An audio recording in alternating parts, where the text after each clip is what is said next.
আজকে আমি চিংড়ি মাছ রান্না করছি, তোমাদের সাথে শেয়ার করছি।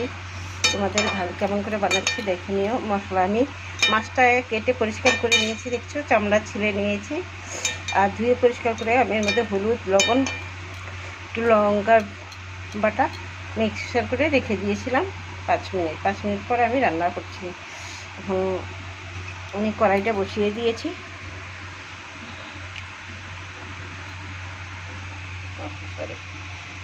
কড়াইতে তেল দিয়ে দিয়েছি। দেখো এখন মাছটা ছেড়ে দিচ্ছি।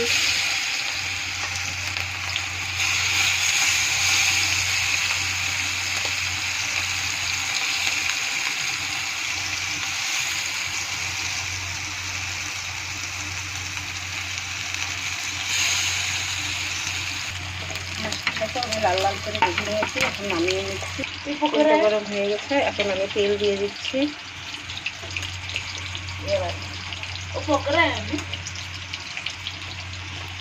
এখন আমি এর মধ্যে সামান্য হিং, জিরে, কয়েকটুকু কাঁচা লঙ্কা, কয়েকটুকু দিয়ে দিয়ে দিলাম। একটু ভাজা ভাজা হলো, ওর মধ্যে আমি আলু কুচি রেখে দিচ্ছি। আলুটাকে আমি একটু ভালো করে লাল লাল করে একটু ফ্রাই করে নেব। আলুটা একটু লাল লাল ভাজা হয়ে গেছে, আমি এখন এর মধ্যে জিরে আদা পেস্ট দিয়ে দিচ্ছি 2 চামচ। হলুদ দিয়ে দিলাম, লবণটা দিয়ে দিলাম, ভালো করে নেড়ে ছেড়ে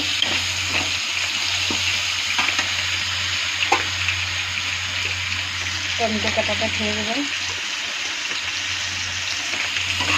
আর একটু ভাজা ভাজা করে দেবেন।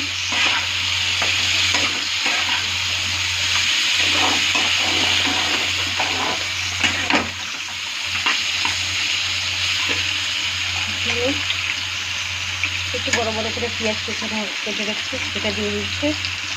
কেন এটা আমাদের একটু ঝাল ঝাল হবে, তো একটু পেঁয়াজটা বেশি দিলে ভালো হয়।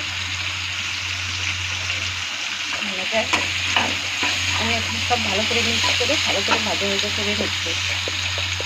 দেখো সুন্দর ভাজা ভাজা হয়ে গেছে মশলাটা, আলুটাও সিদ্ধ হয়ে গেছে। আমি এখন এর মধ্যে অল্প জল দিয়ে দিচ্ছি।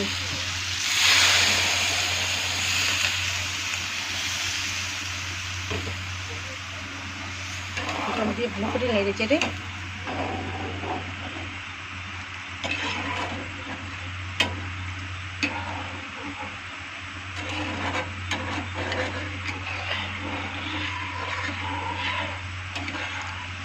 ঝোলটা ফুটানোর জন্য রেখে দিলাম। ঝোলটা ফুটে গেছে, এখন আমি মাছটা যে ফ্রাই করে রেখেছিলাম সেটা দিয়ে দিচ্ছি।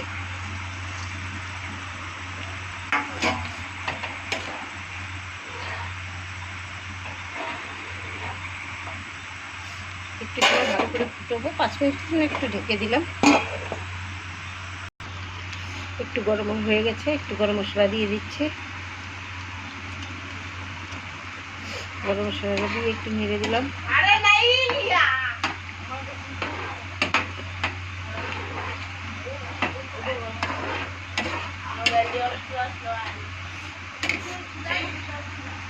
একটু সুন্দর দেখার জন্য সামান্য একটু উপর দিয়ে ধনেপাতা দিয়ে দিলাম। আমার রান্না কমপ্লিট। তোমাদের কেমন লাগলো? ভালো লাগলে কমেন্ট করে, লাইক কমেন্ট করে, শেয়ার করে পাশে থাকো। ওকে, টাটা।